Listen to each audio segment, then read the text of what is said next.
আসসালামু আলাইকুম সবাইকে, welcome back to my channel. আজকে আপনাদের সাথে শেয়ার করতে যাচ্ছি বেগুনি রেসিপি।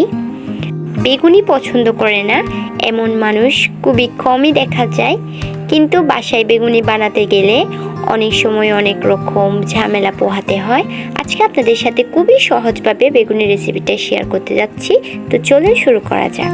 প্রথমে আমি বেগুনগুলোকে পাতলা করে কেটে নিয়েছি। আমি কিন্তু খুব বেশি পাতলাও করিনি, খুব বেশি মোটাও করিনি। এখন বেগুনগুলোকে আমি সামান্য লবণ দিয়ে মাখিয়ে নিব।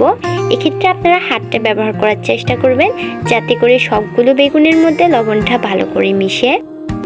এখন আমি একটা মিক্সিং বোলে নিয়ে নিচ্ছি 1 কাপ পরিমাণ বেসন, হাফ কাপ পরিমাণে ময়দা এবং চালের গুঁড়া। চালের গুঁড়োটা আমি এখানে খুব কম ইউজ করেছি। এখানে আমি 1 টেবিল চামচ মতো চালের গুঁড়োটা ব্যবহার করেছি যেন বেগুনিটা একটু মচমচে হয়। আপনারা চাইলে শুধু ময়দাও ব্যবহার করতে পারেন। এখন আমি দিয়ে দিচ্ছি হাফ চা চামচের মতো বেকিং পাউডার। এরপর আমি দিয়ে দিলাম অল্প পরিমাণে হলুদ গুঁড়া আর অল্প পরিমাণে মরিচ গুঁড়া। কতটুকু দিয়েছি আপনারা ঝোঁকের আন্দাজে দেখেই বুঝে দিবেন। এখন আমি দিয়ে দিচ্ছি হাফ চা চামচের মতো লবণ। প্রথমে আমি সব শুকনো উপকরণ ভালো করে মিক্স করব। এরপর আমি অল্প অল্প পানি দিয়ে একটা ব্যাটার তৈরি করে নিব। যে আমার ব্যাটার তৈরি হয়ে গিয়েছে। আমার ব্যাটারটা খুব বেশি পাতলাও হবে না, আবার খুব বেশি ঘনও হবে না।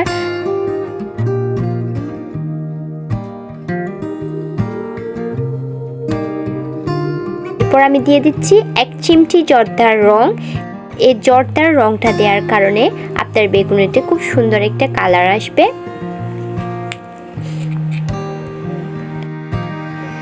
আমার ব্যাটার রেডি হয়ে গিয়েছে। এখন আমি বেগুনিটা তৈরি করতে চলে যাব। এখন ব্যাটারটার কনসিস্টেন্সি এটা খুব বেশি ঘনও হয় নাই, আবার খুব বেশি পাতলাও হয় নাই। আপনারা এটা একটু বুঝে নেবেন। আমি পাতিলে পরিমাণ মতো তেল দিয়ে দিয়েছি। আমার তেলটা হালকা একটু গরম হয়ে আসলে আমি একটা বেগুনকে এই ব্যাটারের মধ্যে চুবিয়ে দিয়ে দিলাম। এভাবে এক এক করে আপনারা চাইলে অনেকগুলো একসাথে দিতে পারেন।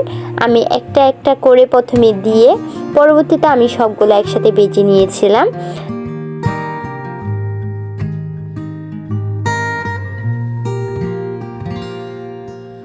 আমার বেগুনিগুলো মাশাআল্লাহ অনেক ফুলকো এবং মচমচে হয়েছিল এবং খেতেও খুব ভালো হয়েছিল।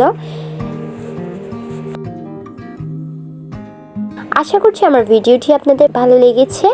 ভালো লাগলে আমার চ্যানেলটি সাবস্ক্রাইব করবেন। ধন্যবাদ সবাইকে।